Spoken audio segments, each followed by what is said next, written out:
Ganito na naman. May pawis, pagod. Wala na akong oras para magpahinga. Mga bayarin na naman. Hospital bills. Gamot. Kuryente. Kakauwi ko pa lang pero parang kailangan ko naman lumaban. Di pa nga ako nakakain eh. Tahimik. Pero bigat. Galing akong trabaho. Buong araw nakatayo. Buong araw iniisip ko kung saan pa ba itong kinikita ko para sa gamot ni mama. Para sa baon ng kapatid ko. Para sa lahat. Pero pag uwi ko, parang hindi pa rin tapos.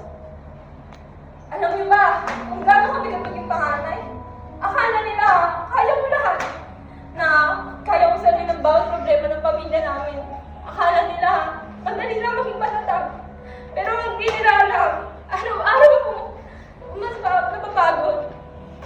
Simula nung nagkawatak-watak yung pamilya namin, nung nalaman kong nagbalong si Papa, halos gumuho lahat.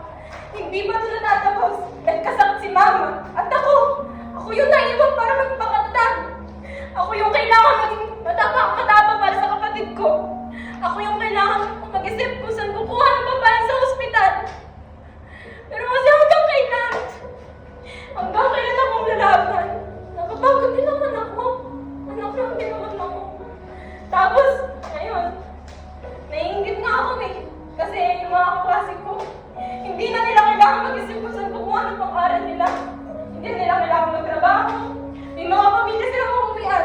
May mga tao pwede nilang magsabihan. Eh ako kailangan ko umuwi lahat. Tapos sa labas, halos sigawan na ako ng mga tao. Anak daw ako ng manluloko. Anak daw ako ng nakulong. Anak daw ako ng tatay na hindi marunong magsustento. Tapos, hindi pa mawawala yung kamag-anak ko. Kahit masakit, kailangan kong tanggapin. Kasi alam mo yung sinasabi nila? Panganay ka! Dapat ikaw yung umako sa pamilya nyo. Ang galing nilang magsalita. Pero nasan kayo nung kami kailangan? Nasan kayo nung wala kami malapitan? Ako yung nandito. Ako yung lumalaban. Ako yung nagpapakatatag. Ako yung lumalaban para sa pamilya ko. Tapos ngayon, nalaman kong nagkasakit si Papa. Nakulong daw kasi nagkasakit na daw siya nung bago niya kinakasama. At kahit galit ako, kahit nasasaktan ako pa rin yung kailangan mag-isip kung gano'ng kasakit. Tapos, yung anak niya sa iba, kailangan ko din isipin. Kasi wala naman daw kasalanan yung bata eh. Anak lang din naman daw. Pero paano ako? Ano naman ako? Anak lang din naman ako. Nasasaktan din naman ako. Napapagod.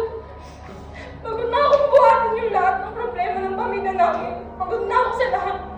Pagod na akong buhatin yung hindi ko naman kasalanan. Grabe. Ang bigat, no? Sa tingin nyo, magugustuhan niya ni Sir kung ito yung mapasok sa subject namin. Ang hirap naman kasi. Ang taas pa naman ang standards niya. Pero, at least diba? Sobrang creative. O, di ba napaiyak kita? Bahala na siguro kung hindi